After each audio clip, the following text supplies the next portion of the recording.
Hell, that does hit you in waves, doesn't it? No joke. This is a good one.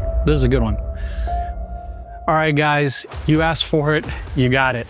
This is the season finale for the Doron Keidar Podcast. It's been a year now that I've been uploading. Well, I haven't been for the full year, but of the year of 2024 is when I started the podcast and decided to just venture out and start a podcast that's dedicated to the Israeli voice, the warrior's voice on the grounds here in Israel.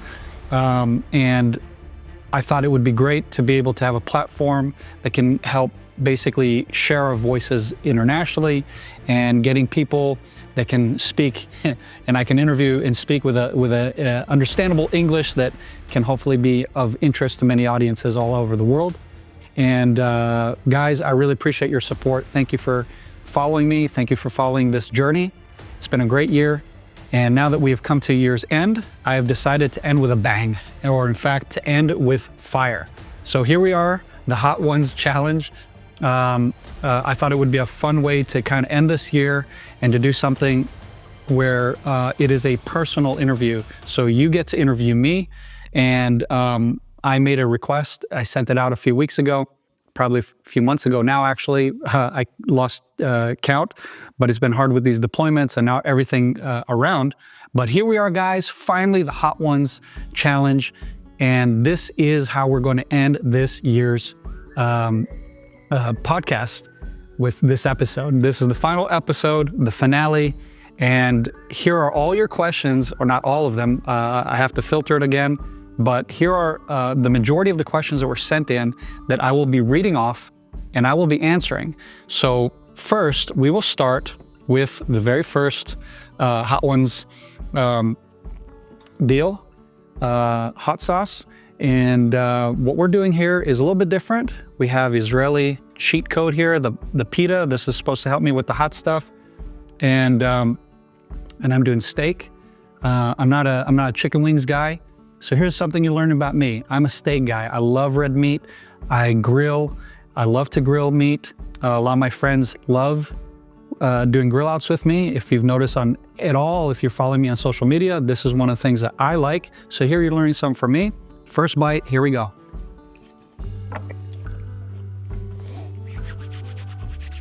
Is it that hot? No. First question comes from South Africa. By the way, the podcast was encouraged by a good friend of mine, good Jewish brother, who is he's a rescue swimmer. He basically goes and rescues people that are lost at sea, and kind of like the Coast Guard, but on a civilian level. And really good friend of mine now. We've had some wonderful conversations throughout the year, and has really just been a great fellow to encourage me, to push me off the edge, so to speak. He says, Doron, you're the Israeli James Reese. And I was like, well, now that is a lot to live up to. I wouldn't say that I'm anywhere on that level, but thank you, brother. I appreciate that.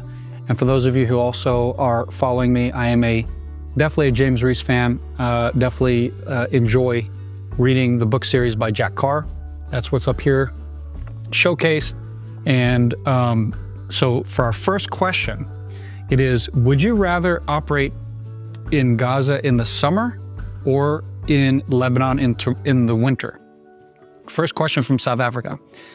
Well, brother, and again, I'm leaving my dear brother unnamed, again, for just for privacy's sake and all that good deal. But this is a shout out to you, brother. I'll be reading off your questions. And so for the first one, would I rather be operating in Gaza in the summer or Lebanon in the winter? Well, to be honest, we have operated in Gaza both in summer and in winter, and started actually in the winter, as winter was starting in October, and that was pretty miserable actually. So the worst we had winter-wise for my unit was operating in Gaza during the winter. Would I rather be there in the summer? Yes, 100%, because the winters there are surprisingly very miserable and cold. maybe because of proximity to the sea. Everybody had different theories and whatnot. Maybe because there's no vegetation kind of to block the winds. But in Lebanon, it was actually less cold. Hard to believe. Maybe we were more prepared by then because it was the second winter. I don't know. But much rather do summers in Gaza than winters in Lebanon, because I'd rather do summer ops any day over a winter op, because I personally am not a winter guy. I was born in winter, but the winter does not speak to me. I am a summer guy. Give me heat anytime over that for sure. Okay. For one of our next questions, we have, let me see. This was an individual, if I remember correctly, somewhere in Asia. The question is, what about the treatments that can be done to fight PTS? And then a bunch of other treatments that they're suggesting. Well, before I answer that question, I'm going to have to take another bite, and I'm actually going to, don't worry, I'm using the full sauce here, but I'm realizing the bites are too big, and I won't be able to answer. Hot sauce number 2. This is a bad boy. So if you're wondering the order, just like hot ones, working from the one on this end till we get to the final 10th hot one. That was actually a good one. I like the taste of that one. So PTS is actually something very important to me. Many of you know it as PTSD, post-traumatic stress syndrome, or post-traumatic stress disorder. Personally, I don't use the D because I don't believe it's a disorder. PTS is something that you get when you've been in a very traumatic situation, very life-threatening situation. Typically, it's something that's a life-threatening one, is usually what will trigger PTS. And it doesn't have to be war-related. I'll give you an example. For us, the hardest thing I would say, one of the hardest things before going to war was actually going to the hospital with my son. He had damaged his eye in an accident. We rushed him to the hospital, and you are, for the first time, helpless. When you're in a war zone and you've been trained, you know what to do, you follow protocol, and it actually helps you to kind of manage those stressful, life-threatening situations. When you're in a hospital and you're in the hands of the surgeons, the medical staff that's taking care of your loved one, it's a completely different world. And I would say, to me, that is probably much more stressful and a hard place to be in. And as far as what to do about it, Israel, this is an issue that's very important to me because, and I'll be speaking on this on my speaking tour, by the way, so here's a plug that I'll be talking about later here.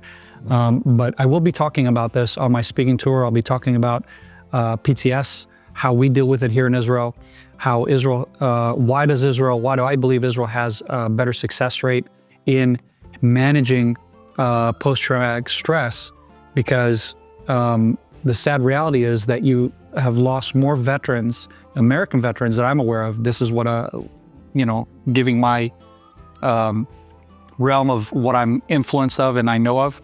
So U.S. veterans from the 20-year war, you've lost something like 14,000. It's just over 14,000 men and women, service members who have gone to war, came back, and these veterans have unfortunately succumbed to suicide. And so I think it's very important that we talk about it. It's very important that we deal with this. I think it's very important that we find the right tools. And for me personally, it's my faith is one of the biggest tools. It's faith and family, those together. So you have God in the center.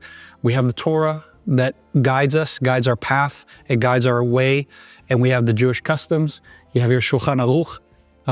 You have the customs of our faith, of the Jewish people, that are integrated into the family unit. So it's all one and the same, basically, when you're a person of faith.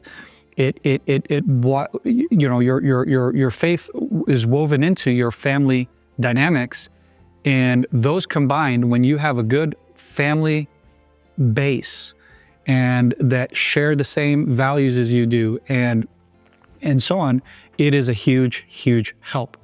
The other thing is exercise. So you're seeing that I'm wearing, for those of you who are following, this is a new hat that I've finally gotten from some friends of mine at the Mountain Tough Fitness Labs. Mountain Tough Fitness Labs is a wonderful, wonderful fitness app, by the way, that I highly recommend that you check out. It's one alternative of many that are out there. I found them to be very unique and special. And one of the special things that they focus on is mental toughness or mental strength, right? So basically your mind is one of the most important things that you need to exercise, not just your physical, not just your spiritual being, but also your physical body, but also your mind. And they focus on that as well in their program. So that's why I really like them and I recommend them, because they have a very good, well-rounded package that I prescribe to. I prescribe to that ethos, that kind of thinking. So physical fitness, you're in my gym. So physical fitness and nature, going out to nature, it heals the soul. It heals the soul and it helps you rejuvenate those brain paths that have been damaged, so to speak, damaged, I guess you could say, or have been impacted by traumatic realities. And for the veterans that have, unfortunately, like I said, about 14,000, I believe it is, up to, in comparison to a total of about 7,000 in total in both Iraq and Afghanistan, in both those conflicts. It's a huge difference. You can imagine, right? I mean, it's double when you combine both of those numbers of the fatalities, and it is horrible just to think about. And by the way, talking about that, we've been through a very traumatic year. We've had this horrible attack on Israel, and we've had many that have survived and overcome attempts on their life of terrorists, yet succumb to suicide after overcoming and surviving. And that really is very sad. And so we need to deal with this, and it's an important issue for me. Okay, so for my next question. Next question goes like so. What is the most badass Israeli unit? Okay, so what is the most elite unit that the military has, the IDF, in my opinion, right? Obviously, before I answer that, I'm going to have to take another one of these. And if you're not paying attention or you can't see, I am properly dabbing these guys. No chit-chapping, promise. Hot sauce number 3. It's okay. I don't feel any pain and torture yet. So what happens, you get excited, you know, that it's not so bad, but we're only a third one in. So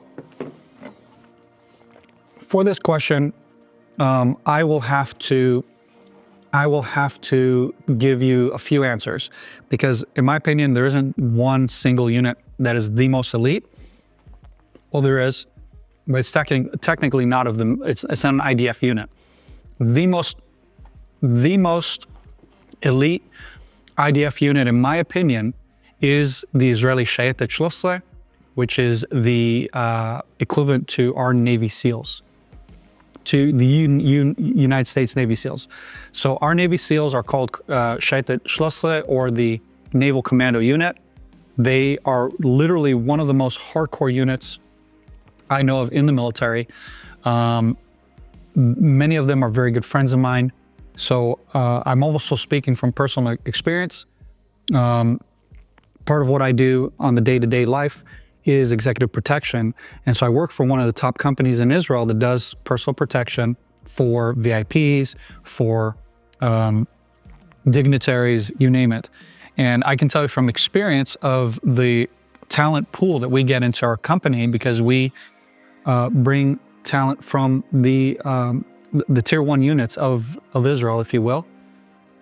For me personally, some of the best guys I've gotten to work with are former Shaita Schlossli guys, and that is why I am going to have to say they're the top, but they're not the most elite unit of the military, or most elite unit, in my opinion, that Israel has to offer. I would say for those who have graduated from all our tier 1 units of the IDF, there is a unit, and it's not just the tier 1. You can also be, you don't necessarily have to be tier 1 background, but you can try out for what's known as the Yamam unit. That is the special commando unit, not commando, and they're actually a special tactical SWAT unit of Israel's police. Yamam is a unit that, in my opinion, is the top of the top of the top that there is in the country, bar none. They carried out the most daring missions in Gaza. Many of them are very good friends of ours. When I say ours, the guys that I hang out with, many of them are good friends of ours. The people that we hang out with, we get to hear a lot of their stories, so we know a lot of the personal stories, but we also know obviously what's been published to their operational achievements. And they have literally carried out the most daring hostage rescue mission in the history of hostage rescue missions in the world. And that happened a few months ago in the heart of Gaza. And that was literally one of the most daring missions I've ever heard about, and something that's going to go down in the books. That is not the reason why, by the way, but like I said, we have lots of friends there. I've seen how they operate. I've seen the kind of stuff that they're capable of doing. They're not just a tactical unit, they also do undercover stuff. So they have their own, what we call Mistaravim, and that's also another favorite unit of mine, the Mistaravim of Magav. I personally like them more than the Duvdevan guys, but both of those are incredible units as well. And I would say as far as after your military service, Yamam or Magav's Mistaravim unit are incredible units. There's plenty other units, by the way. I'm not going to go through all of them, but from the ones that I know of, and I have friends in those particular units, I know the stuff that they're doing, and it's pretty incredible.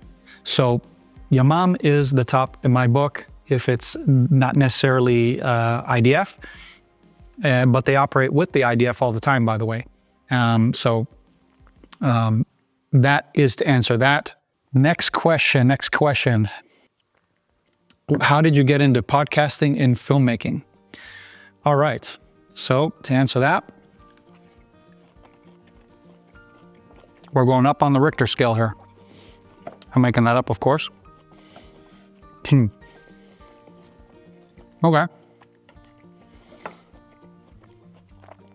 We're still in the running.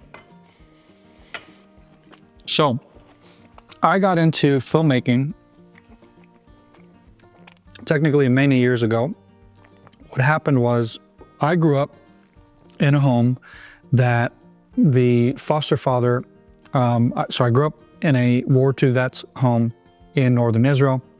We then ended up in foster care because, talking about PTSD or PTS, my father ended up not being able to manage his post-war traumas. And then I also had a twin brother that passed away in a smoke fire in our home. And basically I miraculously got saved from that smoke fire.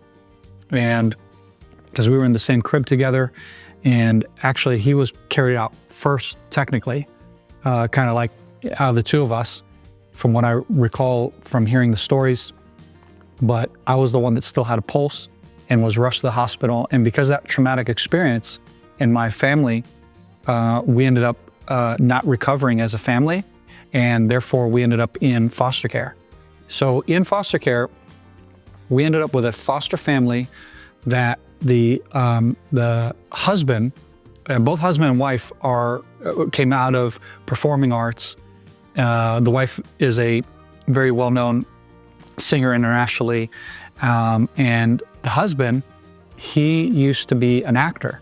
So he was an actor that also was a professor at Fordham University, and so I basically grew up with somebody who knew film, who talked about stage lighting, who talked about teaching, talked about philosophy, and how basically he was talking about the pitfalls of Hollywood, and basically encouraging me not to go in that direction when I grew up, and just how that world is not good for people who are into living a godly lifestyle. And so I didn't pursue acting. And by the way, this is a little fun fact as well. So David Davis was my foster father who passed away a few years ago. And the interesting thing about David Davis is that when he was a professor at Fordham University in New York City, one of his students' name was Denzel Washington. And so you can imagine that when growing up in a home where, you hear about Anthony Hopkins was one of his buddies that he went, performed with and acted in a film with, and one of the students he had was Denzel Washington, you start to realize, like, okay, this guy knows his stuff. And I always thought that was really interesting and really cool, of course. And so that made me interested in film. It made me pursue, because I was told not to go after Hollywood or acting. Instead, what I did, I actually did go to a performing arts school myself as well, but I ended up learning photography. So I got into filmmaking as my baseline was learning to take pictures. And I did that with the old school cameras. For all you younger generation kids who are on YouTube, it's the deal where you put in an actual roll of film, 35 millimeter, you crank the thing, you snap your shot, you crank it before you get to the next shot, and then you're limited to a certain amount of film. And then you have to basically wind it all back up, or some of them have a mechanical wind up for the newer cameras. But in any which case, you have to wind the whole thing up after you've exposed all your film, hand it in, it gets processed, and now you have your picture after a very long process. Today, you're all snapping pictures of your iPhones or your smartphones of any kind, and people are oblivious to what it takes to take a picture. So learn to take pictures. David Davis really helped coach me because he also was a hobbyist photographer himself, and taught me the ropes, showed me some tricks, and really just let me explore on my own and learn. And that became the baseline for what got me into later on getting into filmmaking. And the way I got into YouTube was in my nonprofit organization called Cry for Zion. So if you haven't heard of Cry for Zion, just Google it. I'll have it linked to the description below of this video. But I started an advocacy organization to advocate for the Temple Mount, to have freedom of worship prayer on the Temple Mount for non-Muslims, not just Muslims alone. And so I started to learn that in order to get the word out and to educate, you had to do it. If you want to be successful, you want to be impactful, you had to do it through film or teaching videos. That was one of the easiest ways to do it. So I started with my partner, John Anderson. We started today you guys call it podcast, but at the time it was just interviews that we just sat down. We had an interview with an expert on the Temple Mount, an archaeologist, a Bible teachers, Jewish rabbis, you name it. We had basically top experts in their field discuss the Temple Mount issues, and we had a whole series on that. And so we basically had to self-learn ourselves how to make film and how to, get your angles right. It's different than photography and so on. And so basically self-taught. And then from there, I got into the desire to make a film, a feature film on the Temple Mount. And then years later, around, 2015, maybe later than that, got to meet a director named David Kern. And so David Kern is a really, really accomplished filmmaker, incredible talent. And so when I saw him showcases his I Am Israel film, and I said, man, this would be awesome to make a film like this, but that talks about Mount Zion, okay? And so I pitched the idea to him. At the time, of course, he was thinking about, other projects. But then he came back to me about a year later, I think, something like that, and reached out to me and says, hey, guess what my next film is going to be about? And I want you to be a part of it. So we got to make that film, and the sequel is coming out very shortly, by the way. We have finished all the filming, and we're right now at the back end of post-production. We have incredible actor. If anybody knows the Indiana Jones series or Lord of the Rings, you've heard of John Rhys-Davies. He is a British actor that has an incredible voice, and he's the one who is narrating our film. So fun little tidbit there. And that, again, is how I learned how to do filmmaking professionally, is with a professional. But we started as absolute amateurs. And then later I started the podcast as a result of the war that I've been fighting in, and realizing that our voices were not being heard. All these armchair experts all over the world are sitting there, CNN, BBC, whatever alphabet soup, are sitting there, as the so-called expert talking about the war in Gaza or the war in Lebanon. And it was really frustrating to come back from missions and to see the misinformation that was going out.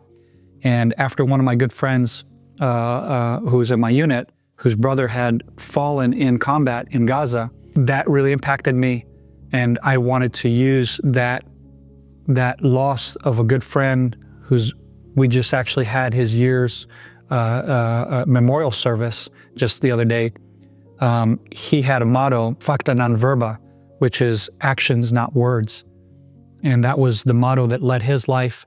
And it was also a motto that led my platoon commander's life, that inspired me to start the podcast. And that is how we started the podcast. And this is why we're having this Hot Ones session right now. All right. So I'll ask the next question, I guess, before I start putting something in my mouth. What is the most intense mission you've been in, which you're allowed to discuss? All right. Here we go. All right. I was really expecting a little bit more of a fight here, guys.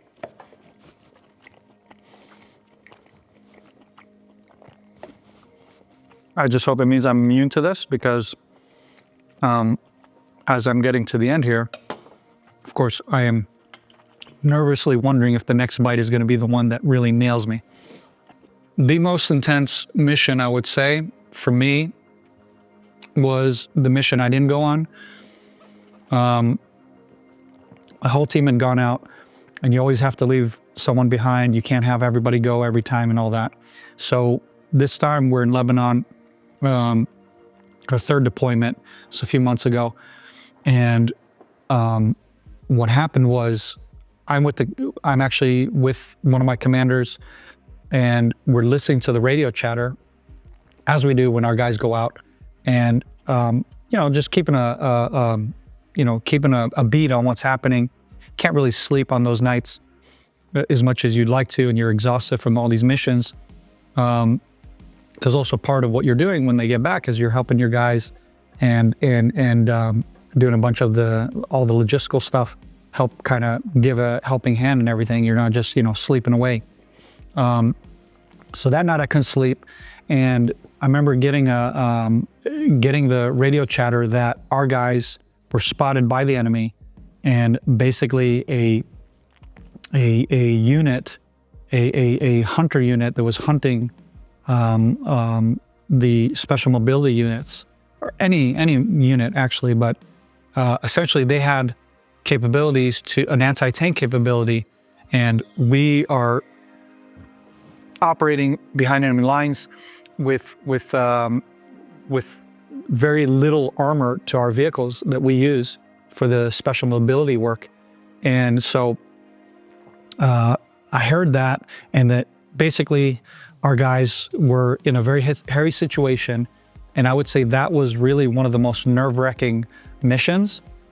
Other than that, there are two missions. One that I can distinctly remember, that we were in the heart of Gaza, in one of the most crummy parts, most dangerous parts, where still you had massive sky rises on this main strip that we were driving through.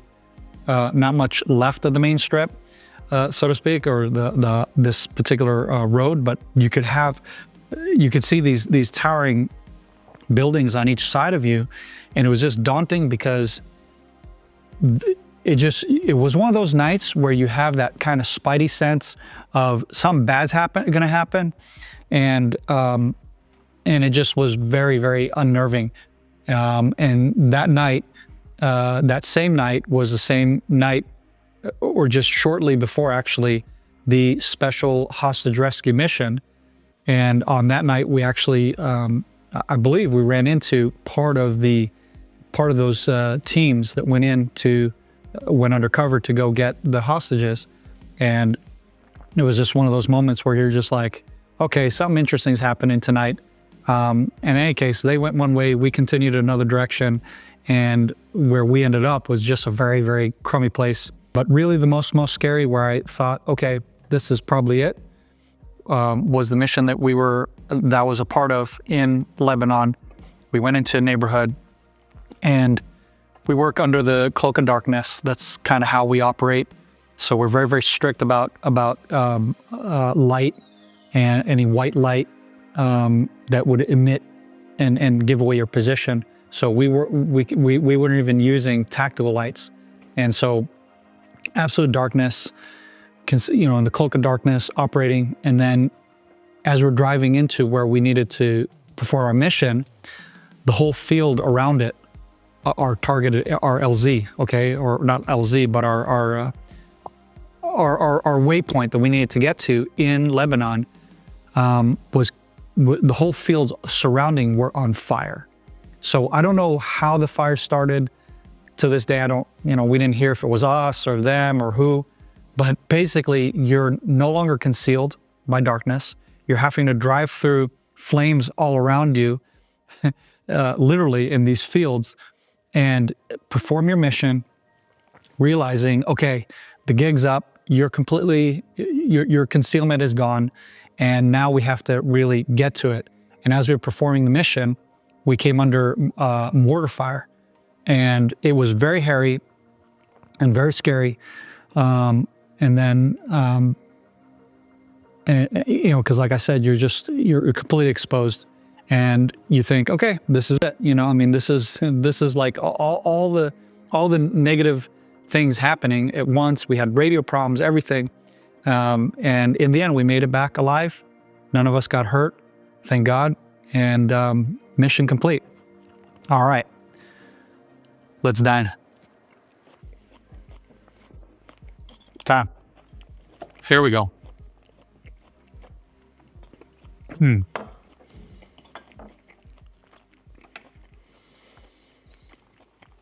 All right, nearing the end. Right now, I just took a bite of the red flag one, I think it's called. Yeah, I understand why it's called that. Now I'm starting to feel the heat. So this is the first time I'm getting a little indication that I'm eating spicy food here. Have you ever operated in water? Well, the answer is yes.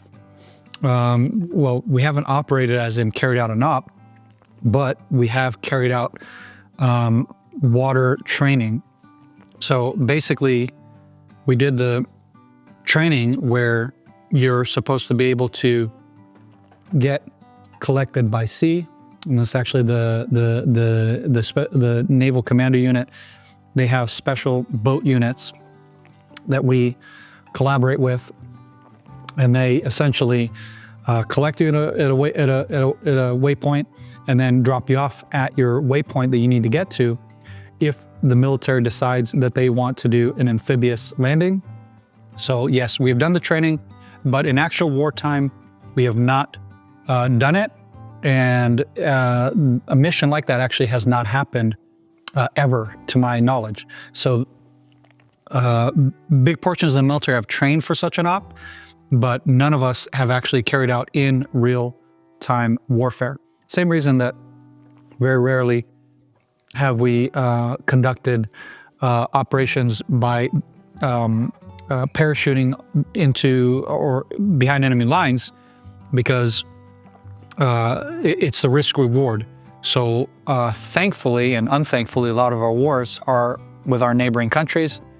And what that does is it creates a reality that your battlefield is very near. So you don't have to travel very far to get to the battlefield, which means that logistically and tactically, because too many things can go wrong when you do parachutes or if you do amphibious landings, that the most easy way we found is simply just cross into the enemy territory from the borders.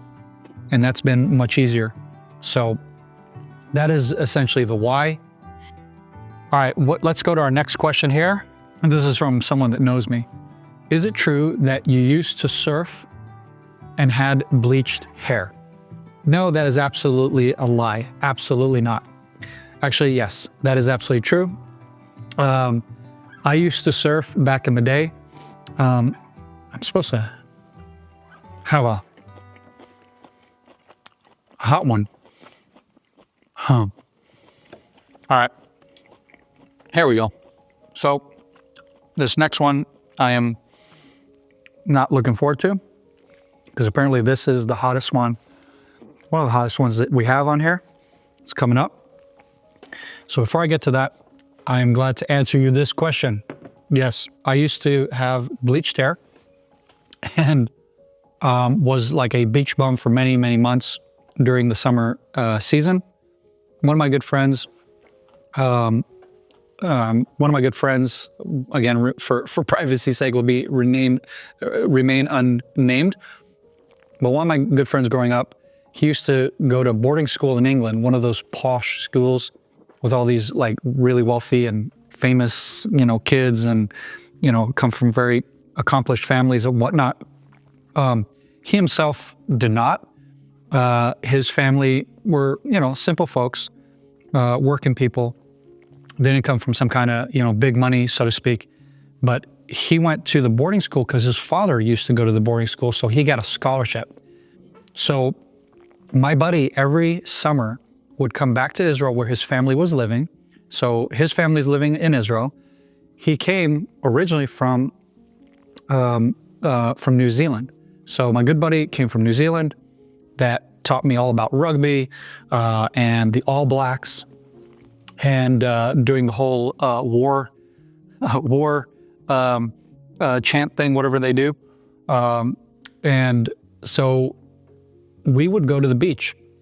That was our time to kind of unwind from him spending months away from his family.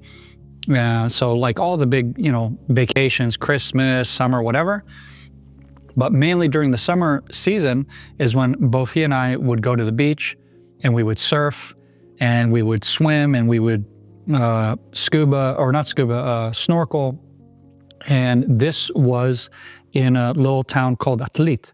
So Atlit is a town that is right adjacent to the Special Naval Commando training,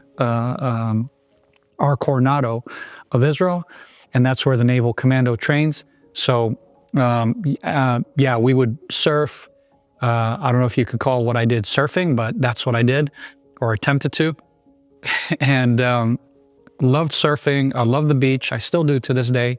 My kids love the beach. We love swimming. We love the ocean.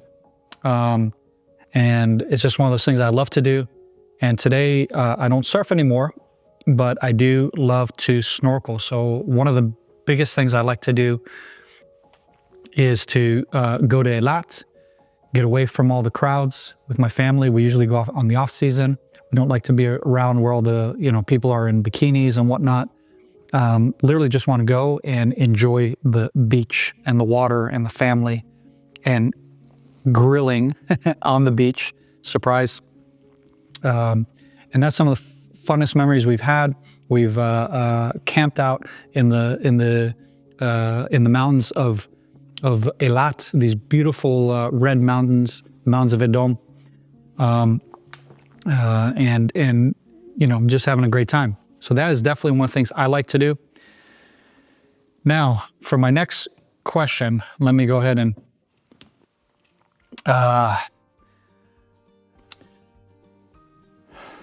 here we go.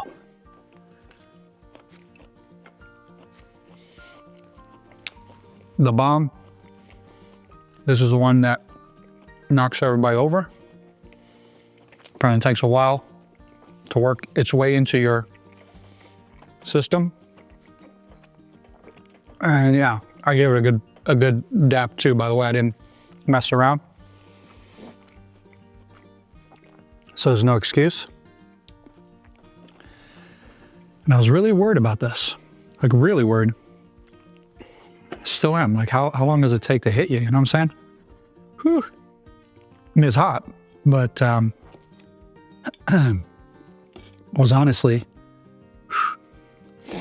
All right. So next question. For this, I will get my first drink. By the way, because I eat kosher, so that means I can't do any dairy with all of this wonderful hot sauces. But what I have is my secret weapon. Pita. All right. So, hell, that does hit you in waves, doesn't it? No joke. All right. Have you ever fought alongside female soldiers? And if so, what was your experience? Okay. Whew. This is a good one.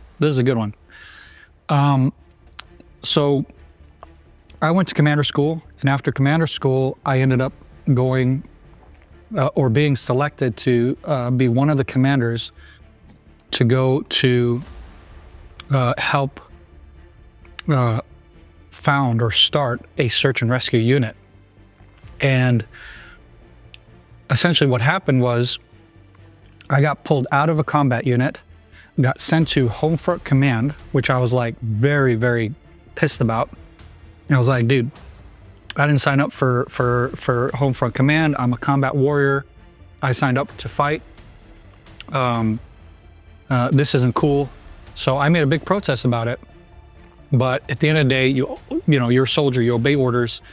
And I was selected out of all of that school or that class that went to commander course to not go back to my home unit, but to get reallocated to a new unit that was being founded in 2004. So in 2004, they started what's called the Palchatzim, Plugot Chilutz V'Atzala, the search and rescue units. So essentially, these were units that were going to go to disaster areas, floods, earthquakes, you name it, and or which was becoming more needed in Gaza during the time that was before the pullout from Gaza. We needed units that could perform a search and rescue mission in a combat zone where your life is being threatened by terrorists, by live gunfire, and under fire, essentially, perform a search and rescue.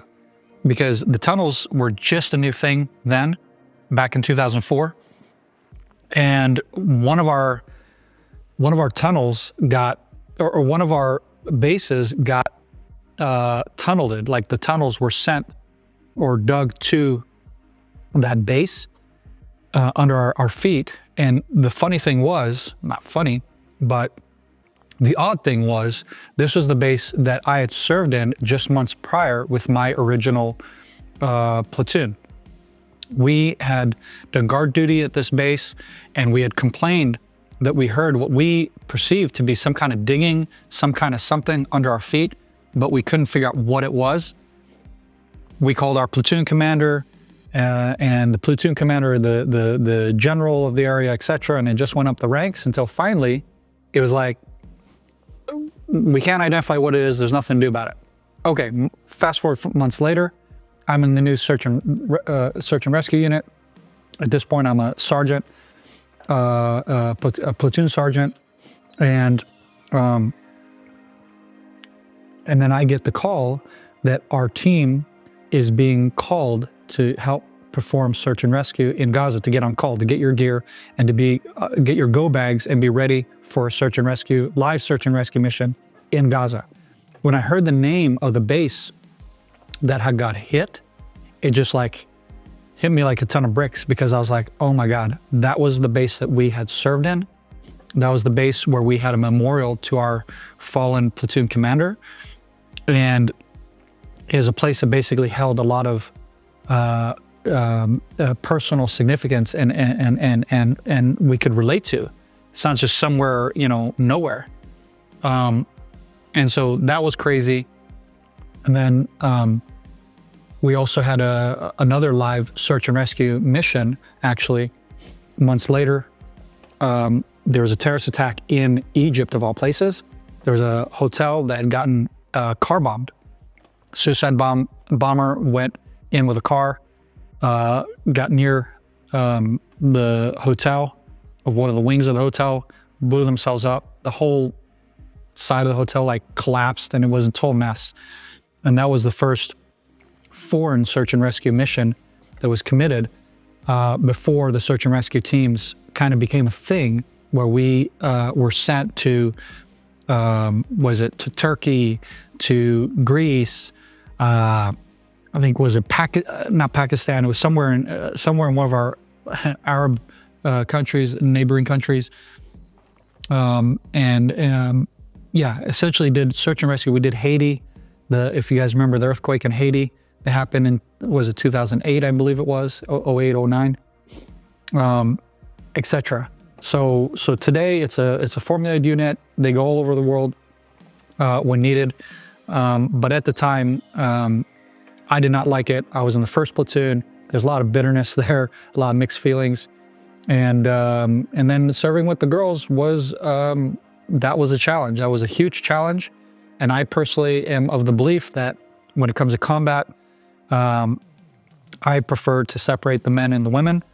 I think women have a role in warfare, but I think it's much more easier for the male warfighters to not have female soldiers in and around the combat zone with them. And even during this war, we had girls not serving in my unit.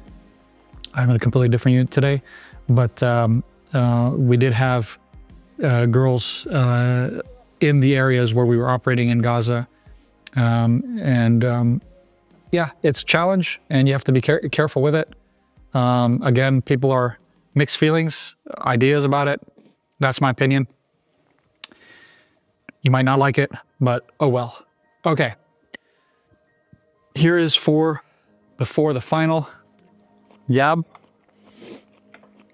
Here we go. Do you ever use helicopters? I would say absolutely. We use helicopters all the time in our missions. One of the most important roles that helicopters play in combat for us is that the helicopters go behind, the helicopters can get to where we can't. They can quickly evacuate wounded or deceased soldiers, and it is a great tool. During this war, we used helicopter evacuations multiple times throughout this conflict. And thank God for the PJs, thank God for the life-saving work that they perform on the soldiers when needed. It makes a huge difference. And it's a huge asset in war. And that's usually when we've ever had to use helicopters, is when we get to the LZs.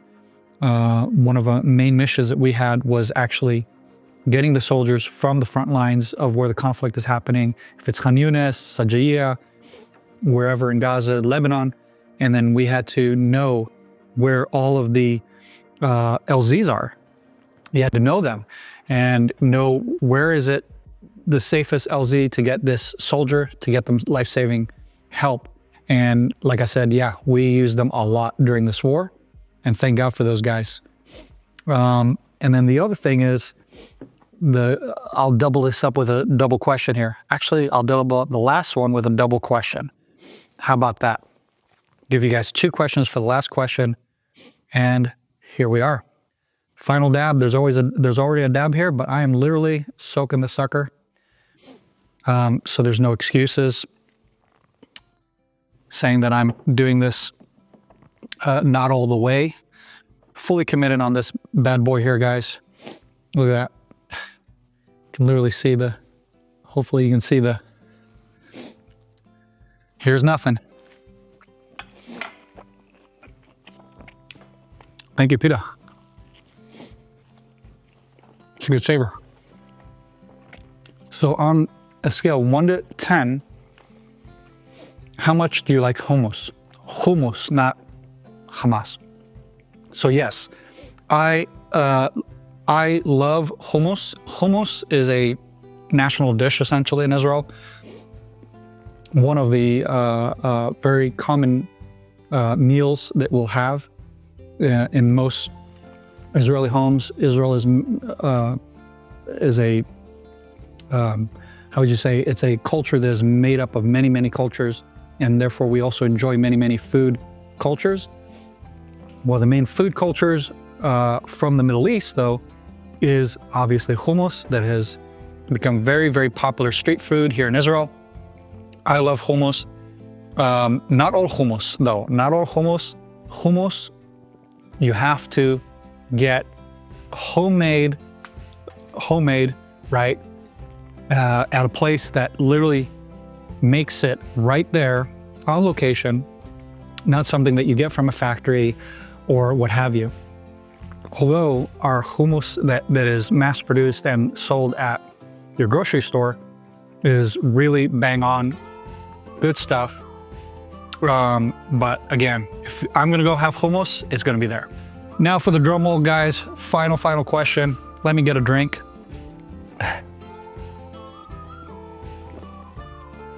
Oh, there we go. Now, as I'm being tortured by all this wonderful hot sauce, we have worked our way down the line, did the final dab. I literally drenched that last bite, and my mouth is on fire. But I will answer your last question.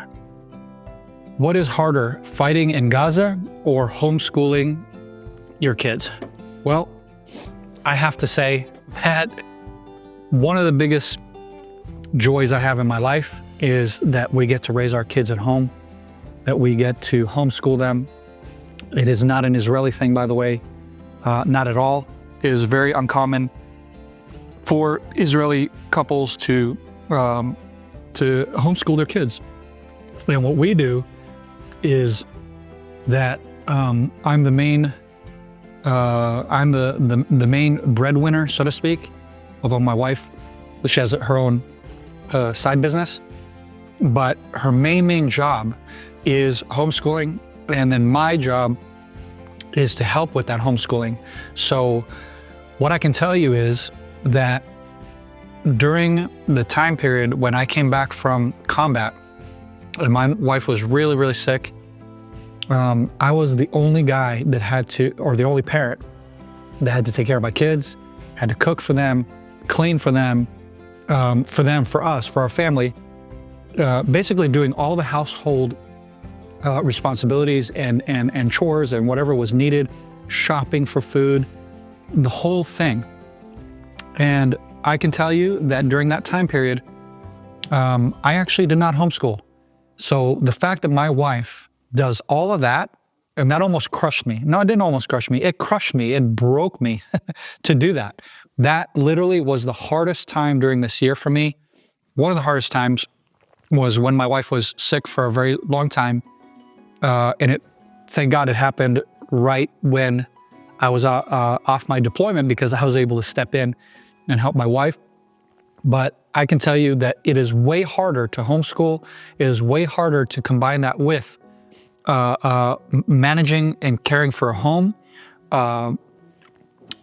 with young children. It is definitely, in my book, way harder than going to war. And therefore, I have to say that out of my wife and myself, who has the hardest job? It's my wife. So my wife takes the cake. Hats off to her. Huge respect to her, and huge respect to every mother that homeschools and runs a business in addition to. You ladies are incredible. I don't know how you do it. I can't do it. I can't do it for long term. And like I said, I could not manage the homeschooling needs as well. So really, it was my wife that was helping and coaching the kids while sick, and basically saying, hey, you need to do this and that. And it wasn't like on full-blown school days, but it was still, I could not have done all of that all in one. So that is my answer to your final question. I am a Chinese. They were great inventors. They invented silk and paper. Friends, I hope you enjoyed this. I hope you enjoyed getting a little bit of insight into my life, my family, what I've been through as an individual. Get to know the personality behind the podcast here. And I hope that you will have a blessed year that is ahead of us here. I know that this has been a challenging year for us here in Israel. I know it's been challenging for people all over the world. It's not just us. So I pray that we will have a year of success, a year of blessing, a year where you who are on social media will be less divided. Okay, what's the word? Divided, less divided. Because I think that our social media can be very divisive. It can divide us. People pick camps because you're socially engineered to be in that camp. And so I challenge you to try to be less anti everyone who doesn't agree with you. Try to open your horizons, so to speak. Listen to different opinions. Consider those different opinions, and then maybe, just maybe, you'll actually learn something that you didn't know before. So that is something that I wish for all of us, because I think being stuck in your own worldview is never a good thing. But being open and always moving forward, always learning is a huge advantage to any human being. And may we all merit to do that in this coming year. God bless you guys from Israel. Thank you for listening. And I look forward to seeing you in the next podcast. Shalom.